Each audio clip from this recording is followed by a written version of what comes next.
In 1977, Aerosmith was one of the greatest American rock bands around. They had solidified their rock god status with albums Toys in the Attic and Rocks. And then it came time to start recording their fifth studio album.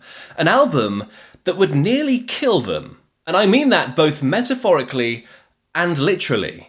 Draw the Line has gone down in history as one of the most chaotic, drug-fueled, and dangerous album recordings of all time. This album would break Aerosmith, marking the start of a downward trajectory that would take more than a decade to recover from. So let's go through the full story. And as always, if you love classic rock history like me, make sure to subscribe and join our pack. Aerosmith recorded Draw the Line in 1977 at the Cenacle, a huge 1920s mansion on 100 acres near Armonk, New York. It had most recently been used as a convent. The band wanted to try something new to record this album, and this was certainly something new. This place was crazy, sprawling and isolated. The driveway was half a mile long. Producer Jack Douglas set up a mobile studio inside, running cables through rooms, recording Joey Kramer's drums in the chapel and Joe Perry's guitar in a walk-in fireplace. Reminds me of the setup for Led Zeppelin 4, a band that was an obvious influence for Aerosmith. Steven Tyler's autobiography states that it was their manager, David Krebs's idea to record there, because he thought the isolation would help the band fight off the temptation of drugs. This did not work. Guitarist Joe Perry and vocalist Steven Tyler had become severely addicted to drugs at this point. Getting them to do any work on this album was a major challenge. In fact, the trouble had begun before the band even moved into the Cenacle. About a month before, the band had been busy with pre-production, working on new material. But Steven Tyler and Joe Perry were no-shows. And it wasn't much better when they started recording properly either. Tyler and Perry's days at this mansion mainly consisted of constant drug use, drinking, and generally doing very silly things. We were drug addicts dabbling in music, not musicians dabbling in drugs. They spent their time partying, racing Ferraris and Porsches on nearby country roads, and even playing with guns. Perry had just bought a Thompson submachine gun. What could possibly go wrong? One story from that time involved Tyler and drummer Kramer shooting beer cans at 5 a.m. in the morning, and Tyler falling asleep with a gun in his hand. Perry and Tyler were so out of it that they'd spend days just shut in their rooms on the second floor, and this was far from ideal. Perry and Tyler were the lifeblood of the band, after all. They were like Keith Richards and Mick Jagger. Arguably, it was their chemistry that found Aerosmith's success in the first place, and now they were out of it. This would essentially split the band in two. Bassist Tom Hamilton, drummer Joey Kramer, and guitarist Brad Whitford would work on the tracks, while Steven Tyler would struggle to write lyrics in his room. Perry, meanwhile, wasn't able to string a few notes together. That's if he even showed up at all. What I specifically remember was not being present in the studio because I was so stoned.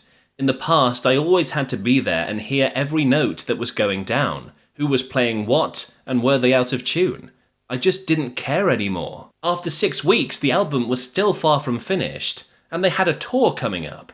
They decided to pack up and head home to Boston.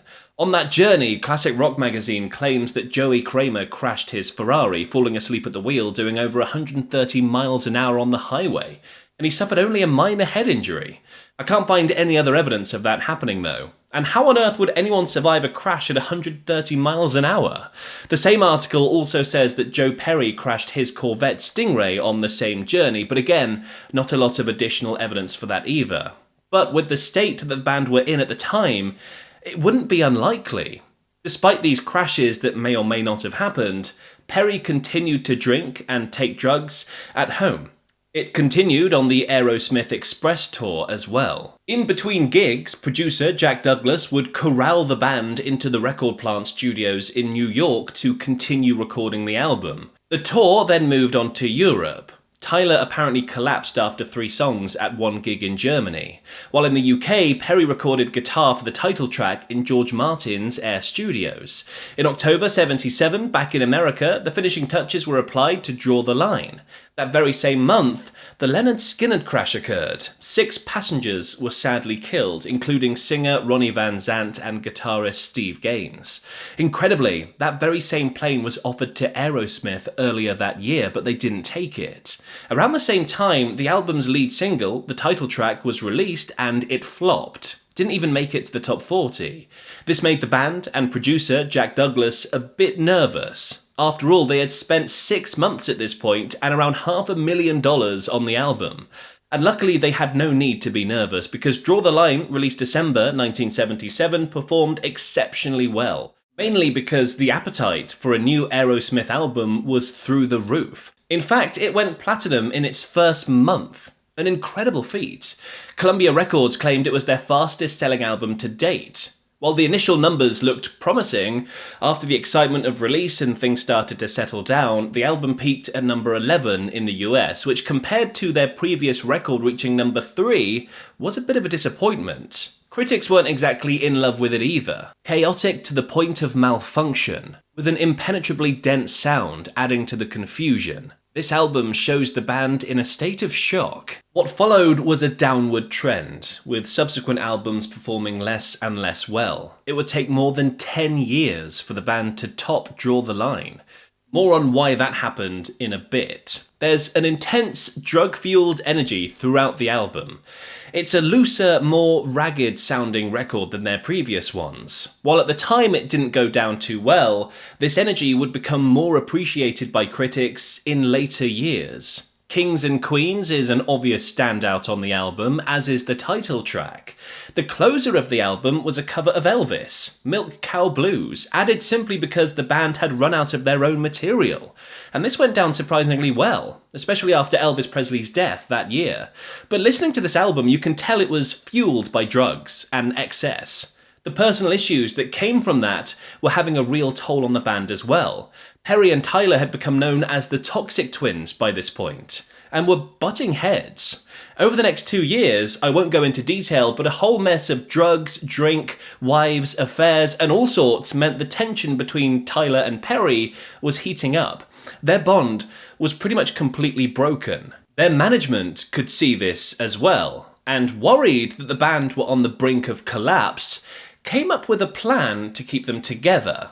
Instead of an intense touring schedule, they were booked for big, large-scale gigs. Lots of space to breathe, lots of time to work out their problems, rather than playing shows night after night. They played major festivals in Los Angeles, Orlando, Toronto, Oakland, and Cleveland. Despite this great plan, things crumbled at the Cleveland show. Just before heading on stage, the band descended into chaos.